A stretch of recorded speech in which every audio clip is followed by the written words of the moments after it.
हम Coulomb's law discuss कर रहे थे वेक्टर फॉर्म में, ठीक है। तो हमने वहाँ पे देखा था कि अगर दो चार्जेस हमारे पास हैं Q1 और Q2 जिनके पोजीशन वेक्टर R1 और R2 हैं, तो उनके बीच में अगर हमें फोर्स निकालना हो तो हम पहले R वेक्टर फाइंड करते हैं जो कि लाइन वेक्टर है that joins the two charges, ठीक है। उसको पता करने का तरीका क्या है, हम ट्रायंगल लॉ लगाते हैं। R वेक्टर का डायरेक्शन उधर रहता है जिस चार्ज के ऊपर आपको फोर्स फाइंड करना है, उस चार्ज की तरफ आपका एरो रखता है, ठीक है। Q2 पे फोर्स फाइंड करना है तो एरो Q2 की तरफ रहेगा, Q1 पे फोर्स फाइंड करना है तो एरो Q1 की तरफ रहेगा, ठीक है। उसके बाद आप क्या करेंगे, ट्रायंगल लॉ के हिसाब से देखेंगे कि R is equal to R1 minus R2 है या R2 माइनस R1 है, दोनों में से एक आ जाएगा, ठीक है। फिर उसके बाद आप क्या करेंगे, फॉर्मूले में पुट कर देंगे जो कि आपके सामने बॉक्स में लिखे हुए हैं, ठीक है। F21 जो आएगा वो F12 का नेगेटिव वेक्टर होगा, ये हमेशा ऐसा होने वाला है, ठीक है। तो इसको क्वेश्चंस में अच्छा एक चीज और ध्यान रखनी है कि Q1 Q2 जब इसमें सब्स्टिट्यूट करते हैं तो साइन के साथ सब्स्टिट्यूट करते हैं, पॉजिटिव है तो पॉजिटिव, नेगेटिव है तो नेगेटिव। जबकि जब आप सिर्फ मैग्नीट्यूड की बात कर रहे हैं तो वहां पर आप Q1 Q2 बिना साइन के पुट करते थे, लेकिन जब कभी भी आप वेक्टर फॉर्म में यूज करेंगे कूलम्स लॉ को, वहां पर आपको Q1 और Q2 को उनके साइन के साथ में पुट करना पड़ेगा इक्वेशंस में, ठीक है। तो जैसे एक एग्जांपल आपके सामने है कि find out the force on 5 coulomb charge at 6,8 due to -2 coulomb charge at 3,4, ठीक है। आपके पास दो चार्जेस हैं, एक 5 कूलम का है और एक -2 कूलम का है, और दोनों की पोजीशन आपको दे रखी है, एक 6,8 पे और एक 3,4 पे। तो आपको बताना है कि इस वाले पर कितना फोर्स लगेगा। तो इस सिचुएशन को पहले ड्रॉ करते हैं हम। ये कहानी है कुछ, ये सपोज आपका एक्स एक्सिस हो गया, ये आपका एक्स एक्सिस है, ये वाई एक्सिस है, ठीक है। तो पहला कौन सा है, 3,4, तो ये आपका सपोज हो गया 3,4। दूसरा आपका है 6,8, तो ये आपका हो गया सपोज इधर कहीं 6,8 हो गया, ठीक है। 5 कूलम है यहाँ पर, तो इसको हम बोल देते हैं Q2 is equal to 5 coulomb, और यहाँ पर आपका है Q1 is equal to -2 coulomb, ठीक है। इसका पोजीशन वेक्टर आपका क्या हो जाएगा, ये आपका हो जाएगा सपोज R1 वेक्टर, और ये दूसरे वाले का क्या हो जाएगा आपका 6,8 वाले का, ये आपका हो गया R2 वेक्टर, ठीक है। इन दोनों को हमने ज्वाइन किया आपस में, तो एरो किधर लगेगा, हमें किस पे फाइंड करना है, 5 कूलम वाले पर, तो ये एरो हो गया आपका। तो यहाँ से आपको क्या मिला, R1 प्लस R, देखो सेम डायरेक्शन में, और R2 इसके अपोजिट आ गया, तो R1 plus R is equal to R2, इसका मतलब R is equal to R2 minus R1, है ना। यहाँ पर हमें मिला कि आपका जो R वेक्टर है वो क्या है, R2 vector minus R1 vector है, that will be R2 vector कितना होगा, R2 वेक्टर होगा देखो 6,8 पे है, तो 6i plus 8j minus R1 कितना होगा 3i प्लस 4j, ठीक है। तो आपका R2 माइनस R1 वेक्टर जो आएगा वो आएगा 3i प्लस 4j कैप, ठीक है। और इसका जो मैग्नीट्यूड होगा R2 माइनस R1 वेक्टर का, ये क्या होगा बोलो, ये होगा आपका 9, 3 स्क्वायर प्लस 4 स्क्वायर का स्क्वायर रूट, मतलब ये 5 आ जाएगा आपका 5 यूनिट्स, ठीक है। आप क्या करेंगे, हम फॉर्मूला में पुट कर देंगे अपना। फॉर्मूला क्या होता है, F21 का क्या होगा, K Q1 Q2, K Q1 Q2, Q1 क्या है आपका -2 कूलम, साइन के साथ पुट करना है हमें, ठीक है। तो आपका -2 कूलम और 5 coulomb divided by R2 minus R1 का होल क्यूब, तो हो जाएगा आपका 5 क्यूब, ठीक है।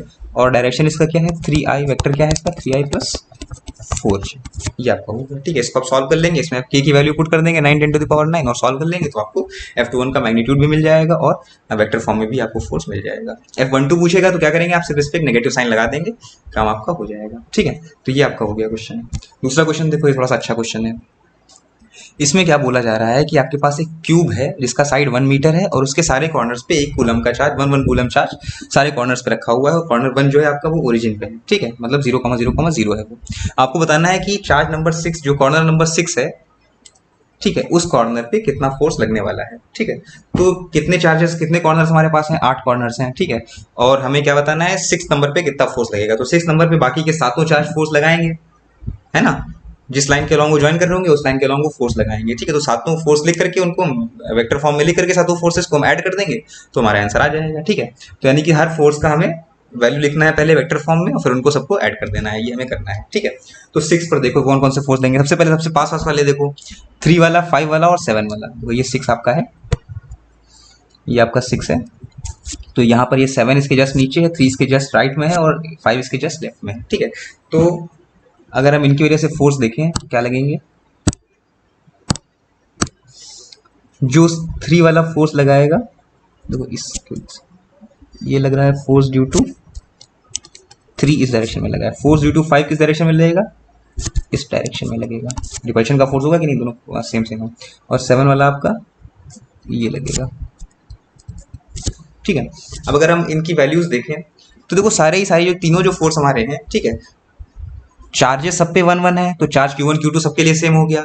और सारे कितनी डिस्टेंस पे हैं, इसका साइड 1 मीटर है कि नहीं, तो सारे यहाँ पे कितने डिस्टेंस पे हैं, 1 मीटर पे ही है।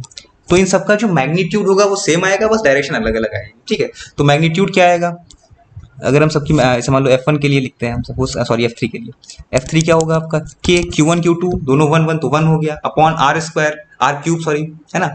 फॉर्मूला क्या होगा हमारा, F is equal to K Q1 Q2 R vector के मैग्नीट्यूड का होल क्यूब और ये R वेक्टर, ये आपका होगा फॉर्मूला, ठीक है।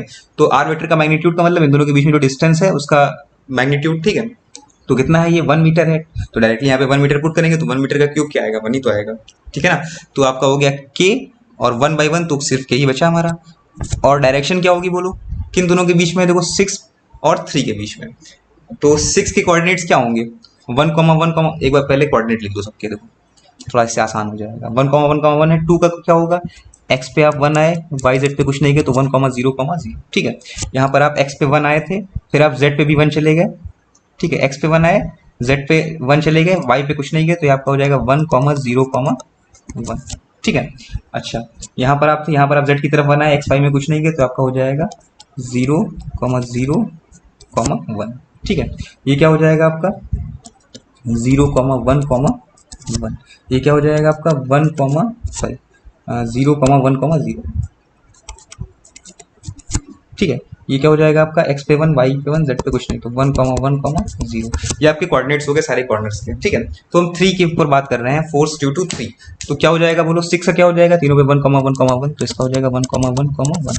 तो डायरेक्शन क्या होगा, देखो 6 का पोजीशन वेक्टर क्या है, i plus j plus k, और 3 का क्या है माइनस, यहाँ पे क्या हो जाएगा, देखो 3 का आपका 1,1,1 है, तो पोजीशन वेक्टर क्या लिखा जाएगा, i j k, ये आपका हो जाएगा। और माइनस इसका क्या लिखा जाएगा, i प्लस j और 0k का मतलब उसको लिखने की जरूरत ही नहीं है हमें, ठीक है।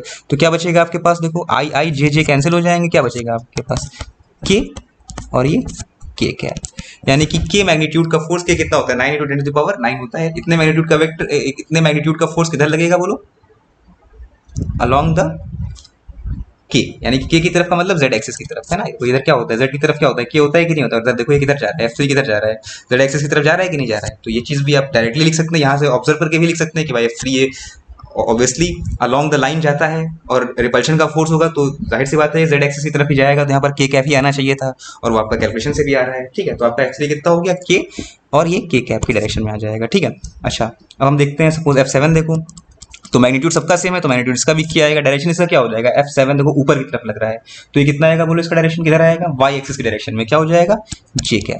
अगर आप करके भी देखोगे तो क्या मिलेगा आपको, देखो 1,1,1 यानी कि i plus j plus k minus i plus 0 plus k, तो i और k कैंसिल हो जाएंगे, j बच जाएगा आपका, ठीक है। फिर कौन सा आता है आपका 5 वाला, ये आपका क्या आ जाएगा, k x की डायरेक्शन में है, तो ये i कैप, तो ये 3 फोर्स आपके आ गए। अच्छा, अब हम और देखते हैं, चलो अब हम देखते हैं डायगोनली कौन कौन से इसके पास हैं। एक तो 8 नंबर वाला आपका देखो ऐसे मिल रहा है आकर के, नंबर 8 वाला इस तरह से आपका यहाँ पर लाइन करता है करके, ठीक है। ये 1 मीटर, ये 1 मीटर, तो ये कितना हो जाएगा आपका √2 हो जाएगा, ठीक है। ऐसे ही नंबर 2 वाला जो है ये भी कितनी डिस्टेंस पे है, √2 डिस्टेंस पे है, ठीक है। आपका नंबर 4 वाला जो है ये भी कितनी डिस्टेंस पे है, √2 डिस्टेंस पे, ठीक है। तो इन सबके हम कैलकुलेट कर लेते हैं 4, 2 और 8 की वजह से, ठीक है। तो पहले हम सबसे पहले 2 की वजह से देखते हैं, F2 क्या होगा आपका, K Q1 Q2 तो 1 हो गया, डिस्टेंस क्या हुआ इस पर, √2 का होल क्यूब, √2 का होल क्यूब मतलब 2√2 हो गया, ठीक है। और डायरेक्शन क्या हो जाएगा बोलो, ये 6 और 2 के बीच में देख रहे हैं हम, 6 और 2 के बीच में ड्यू टू 2, तो क्या हो जाएगा आपका 1 - 1 0 हो जाएगा, बाकी j प्लस k, तो j cap plus k cap. करना क्या होता है, जैसे दो वेक्टर थे, 1,1,1 था ना, दूसरा 1,1,0 था, 1,0,0 था, ठीक है। तो इसको हम बोलते हैं i plus j plus k, आपने सब वेक्टर में पढ़ा होगा, ये हो जाएगा। तो जब इसको सबस्ट्रेट करेंगे तो क्या आएगा, j प्लस k आएगा कि नहीं आएगा, तो ये चीज़ करी जा रही है यहाँ पे, ठीक है। हर चीज़ हर बार यही करा जा रहा है, तो क्या होगा आपका यहाँ पर j प्लस k आ जाएगा, ये आपका हो गया कौन सा, F2, ठीक है। अब हम कौन सा देखें, F2 के बाद F4 देख लो, F4 क्या होगा आपका K, ये तो सेम ही आएगा 1/2√2। इस बार डायरेक्शन क्या हो जाएगा, इस बार देखो 6 और 4 के बीच में बात हो रही है, तो कौन कर कैंसिल हो रहा है आपका, ये बीच वाला, बीच में कौन होता है J, तो I प्लस K आ जाएगा आपका, ठीक है। और हम देखेंगे 8 वाला, तो K 1/2√2, ठीक है, 6 और 8 के बीच में बात हो रही है, तो क्या आएगा आपका ये I प्लस J, के कैंसिल हो जाएगा इस पर। तो ये आपका आ गया। अब कौन सा रह गया आपके पास सिर्फ रह गया 1 नंबर वाला, यानी कि जो ओरिजिन पे है। तो ये आपको कैसे मिल रहा है, देखो इसको थोड़ा ध्यान से देखना, ये जो आपका है इस तरह से ज्वाइन कर रहा है यहाँ पर आकर के, ठीक है। तो एक्चुअल में ये जो है ऐसे मिला हुआ है, दोनों डायगोनल हैं, ये एक डायगोनल ये वाला है और एक डायगोनल नीचे वाला है, ठीक है। एक नीचे वाले सरफेस पे डायगोनल है और एक डायगोनल दोनों के बीच से गया हुआ है, ठीक है, ऐसे गया हुआ है, ठीक। तो ये आपका √2 है नीचे वाला डायगोनल, ठीक है, और ये आपका 1 मीटर है, तो ये कितना हो जाएगा बोलो, पाइथागोरस थ्योरम लगा, यहाँ पर 90 डिग्री एंगल है, तो क्या हो जाएगा, √3 हो जाएगा कि नहीं हो जाएगा, ये भाई अंडर रूट के अंदर √2 का स्क्वायर 2, 1 का स्क्वायर 1, तो √3 हो जाएगा आपका ये, ठीक है।